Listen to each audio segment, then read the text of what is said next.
Europe is in serious trouble. They've been invaded by a force of illegal aliens like nobody's ever seen before. Illegal aliens are pouring into Europe. Nobody's doing anything to change it, to get them out. It's not sustainable. And because they choose to be politically correct, they're doing just absolutely nothing about it. And I have to say, I look at London, where you have a terrible mayor, terrible, terrible mayor. And it's been so changed, so changed. Now they want to go to Sharia law. But you're in a different country. You can't do that. Both the immigration and their suicidal energy ideas will be the death of Western Europe if something is not done immediately. This cannot be sustained. What makes the world so beautiful is that each country is unique. But to stay this way, every sovereign nation must have the right to control their own borders. You have the right to control your borders, as we do now, and to limit the sheer numbers of migrants entering their countries and paid for by the people of that nation that were there and that built that particular nation at the time. They put their blood, sweat, tears, money into that country, and now they're being ruined. Proud nations must be allowed to protect their communities and prevent their societies from being overwhelmed by people they have never seen before, with different customs, religions, with different everything. Where migrants have violated laws, lodged false asylum claims, or claimed refugee status for illegitimate reasons, they should, in many cases, be immediately sent home. And while we will always have a big heart for places and people that are struggling and truly compassionate, answers will be given. We have to solve the problem, and we have to solve it in their countries, not create new problems in our countries. According to the Council of Europe, in 2024, almost 50% of inmates in German prisons were foreign nationals or migrants. In Austria, the number was 53% of the people in prisons were from places that weren't from where they are now.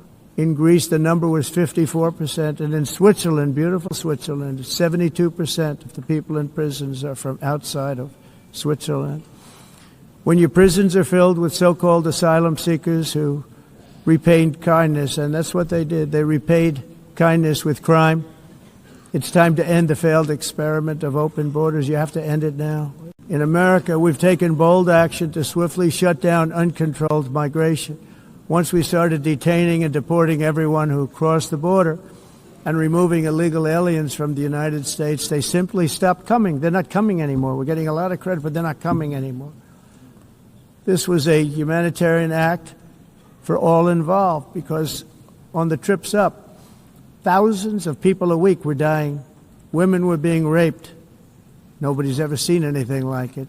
Raped, horribly beaten, raped. On the trip up, the journey up, it was a long walk. It was a long, arduous journey, indeed. And it was also a historic victory against human trafficking throughout the region. What we did was a victory, and we saved so many lives of people that wouldn't make the journey. That journey was loaded up with death. Loaded up with death. Dead bodies all along the roads of jungles to get up. They go through jungles, they go through areas so hot you couldn't breathe. They were dying of suffocation, areas so hot that you couldn't breathe. Dead bodies all over. By them not coming, we're saving tremendous numbers of lives. My people have done a fantastic job in doing what they did, and the American public agrees with it. I mean, I was very proud to see this morning I have the highest poll numbers I've ever had. Part of it is because of what we've done on the border. I guess the other part is what we've done on the economy. Joe Biden's policies empowered murderous gangs, human smugglers, child traffickers, drug cartels, and prisoners from all over the world. The previous administration also lost nearly 300,000 children. Think of that. They lost more than 300,000 children, little children, who were trafficked into the United States on the Biden watch, many of whom have been raped, exploited, and abused, and sold. Sold. Nobody talks about that. The fake news doesn't write about it. With many others, young children who are missing or dead. And we found a lot of these children, and we're sending them back, and we've been sending them back to their parents. They said, nobody knows who they are. They said, where do you come from? And they'll give us a country, and we'll find out, and we'll figure it out, and we'll bring them back to their homes. And the mother and father rush to the door, and their tears in their eyes. They can't believe that they're seeing their son or daughter, their little son or daughter again. We've done almost 30,000 of them so far. Any system that results in the mass trafficking of children is inherently evil. Yet that is exactly what the globalist migration agenda has done, and it's what it's all about.